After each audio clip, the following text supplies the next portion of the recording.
Oke, assalamualaikum warahmatullahi wabarakatuh. Jumpa lagi di sini dengan saya teman-teman ya, Baisan di channel Ihsan Petani Muda dan juga channel Ihsan Tani tentunya teman-teman.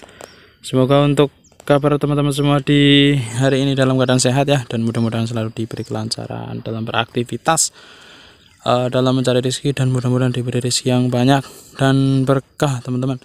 Amin. Oke teman-teman ya, di sini Baisan sedang berada di lahan Baisan. Ini lahan Baisan yang di sini Baisan budidaya CMK Genio dan tomat servo F1 yang memang dimana di sini Baisan model tumpang sari antara tomat dan juga cabenya. Untuk cabe usia ini usianya 34 HST. Untuk tomatnya berarti usia sekarang 24 HST ya. Nih alhamdulillah pertumbuhannya normal walaupun di musim kemarau dan sangat-sangat kekurangan air teman-teman.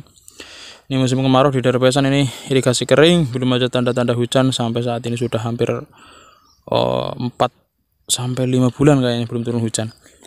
Nah ini untuk di pagi hari ini Baisan akan melakukan penyemprotan pada tanaman tomat dan juga cabenya, dikarenakan memang ini ada masalah yang serius karena di sini untuk tomatnya ini ada gejala layu teman-teman. Nih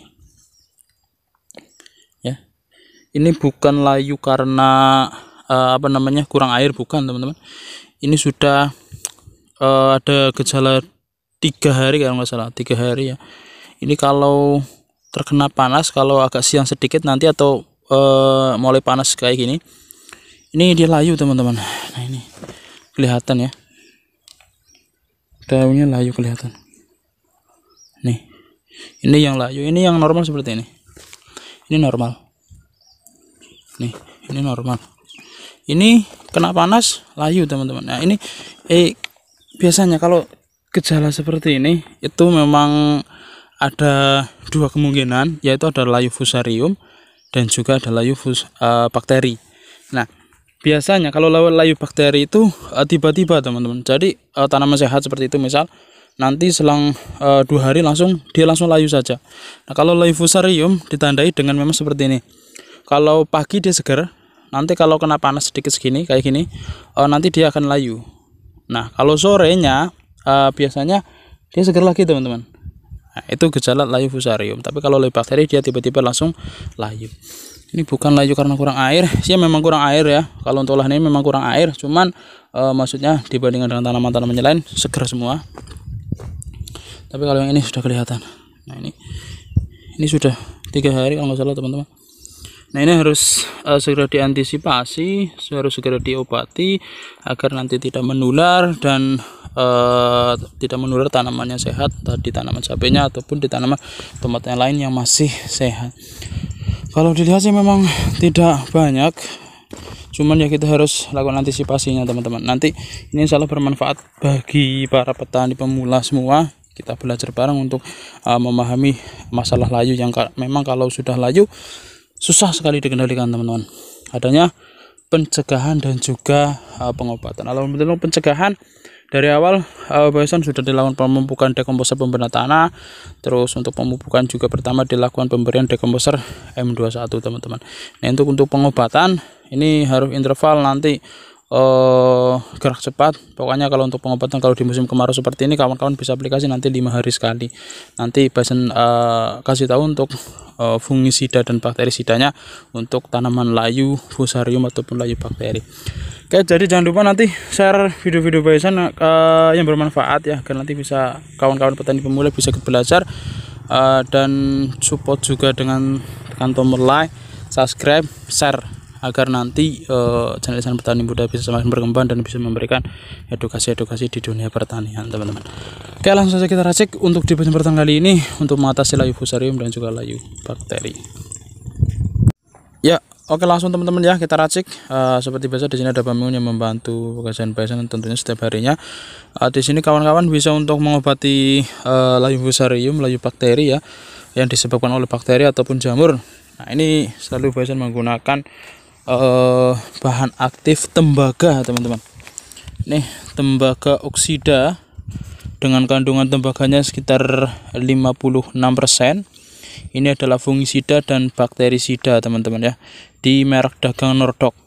Nah ini yang saya lupa katakan, teman-teman bisa mencari bahan aktif tembaga lain di merek dagang apapun, yang penting tembaga oksida itu bisa teman-teman untuk mengatasi layu, entah itu yang disebabkan oleh fusarium ataupun bakteri. Ini tapi kalau Besan cocok menggunakan Nordok dari dulu teman-teman ya, mau di tanaman terong, tomat, cabai, Besan selalu menggunakan ini. Ini teman-teman, nanti Besan akan terang lebih detail. Itu untuk dosis aplikasi dikasih 1 sendok makan, itu 1 sendok makan full per tangki 16 liter ini. Per tangki 16 liter dikasih 1 sendok makan full. Nah ini yang penting juga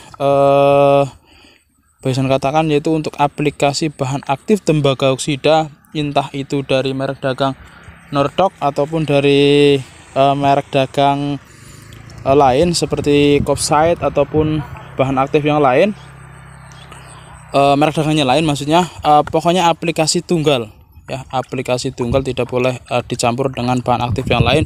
Karena apa, nanti kalau dicampur dengan bahan aktif yang lain untuk merek dagang yang lain atau bahan aktif yang lain kurang maksimal teman-teman. Jadi aplikasi tetap tunggal, entah itu merek dagang Nordok ataupun merek dagang yang lain.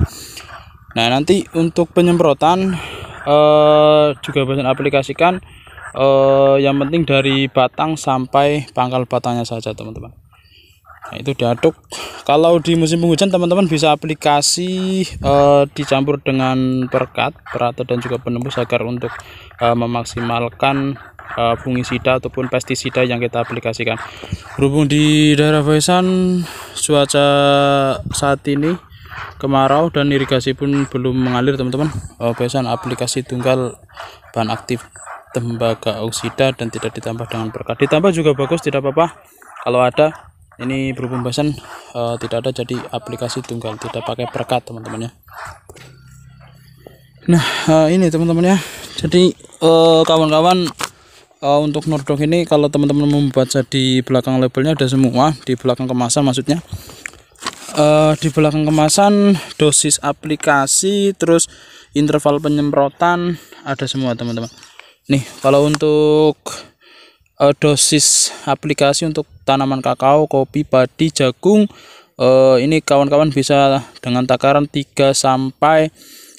sampai 3 gram per liter air. Nah ini kalau biasanya pakainya selalu 2 gram per liter air, atau kalau satu tangkinya itu menggunakan sekitar 1 sendok makan full ya, 1 sendok makan full per tangki 16 liter. Dan untuk interval, kalau untuk penyembuhan, kawan-kawan bisa aplikasi kalau di musim kemarau bisa 5 hari sekali, kalau untuk di musim penghujan 3 sampai 4 hari sekali untuk proses penyembuhan.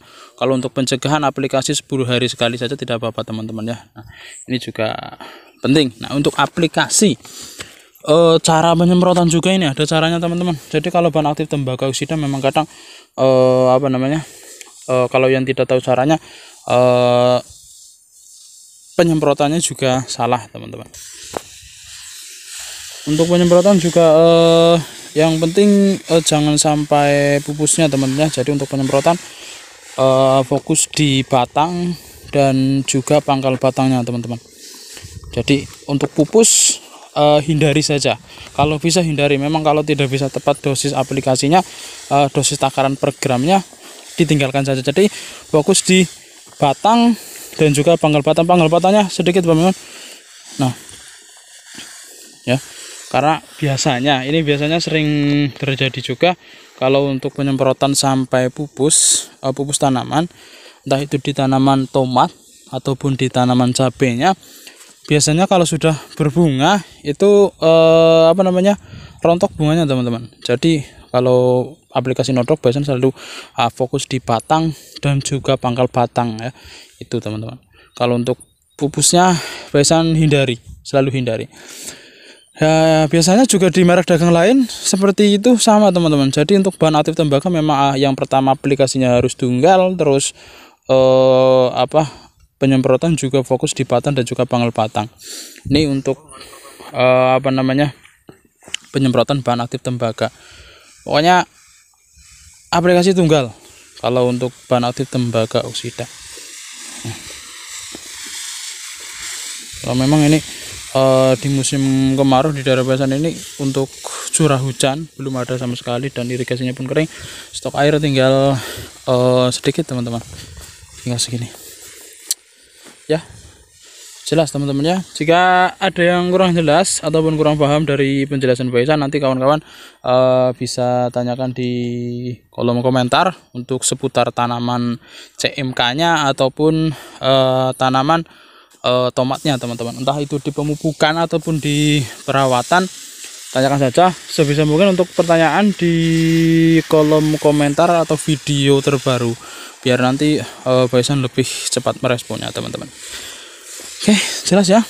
Jika ada yang kurang jelas, sekali lagi tanyakan saja di kolom komentar dan share video Baisan yang sekiranya memang bermanfaat, agar nanti bisa bermanfaat bagi para petani pemula. Dan dukung channel Lisan Petani Muda dengan tekan tombol like, subscribe, share juga ya, agar nanti channel Lisan Petani Muda bisa semakin berkembang dan bisa memberikan edukasi-edukasi di dunia pertanian teman-teman. Bagi yang sudah subscribe, Baisan doakan selalu mudah-mudahan selalu diberi kelancaran dalam beraktivitas, dalam mencari rezeki, dan mudah-mudahan diberi rezeki yang banyak dan berkah teman-teman. Amin. Oke, jadi cukup sekian dari Baisan. Salam petani Indonesia. Assalamualaikum warahmatullahi wabarakatuh.